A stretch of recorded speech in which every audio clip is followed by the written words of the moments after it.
దూత media, power of news. నేను చూసిన శేఖర్ భాష గారు ఉదయం లేస్తే అర్జేగా చాలా చక్కగా ఉండేది. అందరిని నిద్రలేస్తూ మంచిగా మామ అంటూ. కానీ డిస్టర్బెన్స్ ఎందుకు వచ్చింది శేఖర్ భాష? ఆ టైంలో ఈ రాజ్ తరుణ్ ఇష్యూ రావడం, ఇష్యూ వచ్చిన రెండో రోజే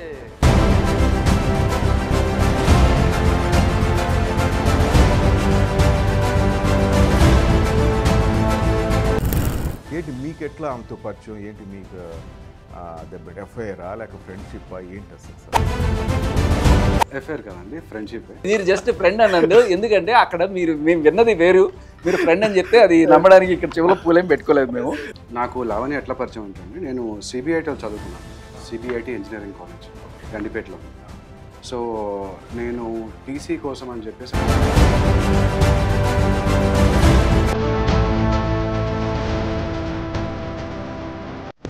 మస్తాన్ సాయి ఎలా ఉన్నాడు, ఏం మాట్లాడాడు మీకు? ఇటు బయటకు వస్తాన హోప్ ఉంది అతనికి. Mastan Sai first bail reject అయింది, మొన్న మళ్ళీ సెకండ్ బెయిల్ వేసినట్టున్నారు, అది కూడా రిజెక్ట్ అయింది, మాకు తెలియదు. అయితే డెఫినెట్గా బయటకు వస్తాడు. అది యాక్చువల్గా అటెంప్ట్ టు మర్డర్ అని చెప్పి రాశారు, కానీ అది అటెంప్ట్ టు మర్డర్ కాదు.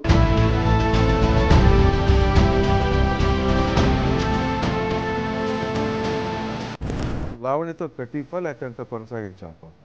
లావణ్యతో అయితే ప్రస్తుతానికి కటీఫ్లోనే ఉంది, ఎందుకంటే ఆ అమ్మాయి మనతోటి ఓకే, ఈ అబ్బాయి కానీ బయటికి రాకపోతే మీరు కంటిన్యూ చేస్తూ ఉండేవాడి.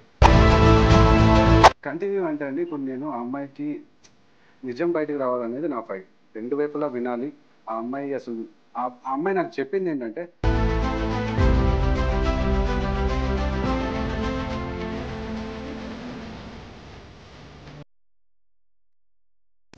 మస్తాన్ సాయి జీవితం మీరు చెప్తున్న బతుకు జీవుడు అంటే ఈ విధంగా చాలా అతని దగ్గర హార్డ్ డిస్క్లో చాలా అసభ్యకరమైన సన్నివేశాలు దొరికాయి అంటారు కదా, డ్రగ్స్ అంటారు కదా. మస్తాన్ సాయి అనేవాడు ఇవాళ మనకు అందరూ బూచిగా చూపిస్తున్నారు, చూసారా? ఏదో కామాంధుడు 800 మంది అని. అతను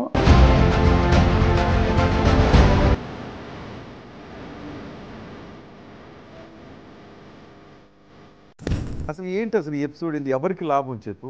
ఆమె ఎక్కడ డ్రగ్స్ తీసుకుంటే ఏంటి, లేకపోతే మస్తాన్ సాయి ఎక్కడికి పోతే మాకెందుకు? అమ్మాయిలాగా మిగతా అమ్మాయిలంతా డ్రగ్స్ తీసుకోవాలనా?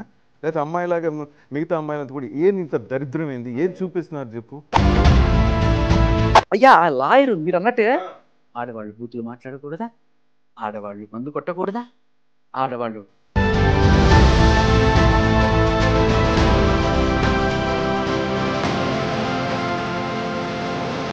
తను అంటున్నా సిగ్గు శరం లేదు మీడియాకి అనేసి.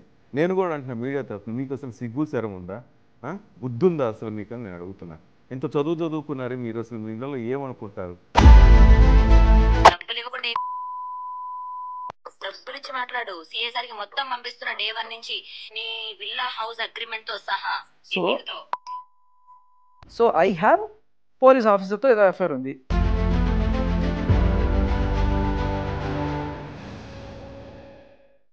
లావణ్య పుష్పక విమానంలో కెవిన్ పళ్ళపొడి స్టోరీ చెప్పిన శేఖర్ భాష స్పెషల్ ఇంటర్వ్యూ ఇన్ దూత media. Don't miss it. For more updates please subscribe దూత మీడియా.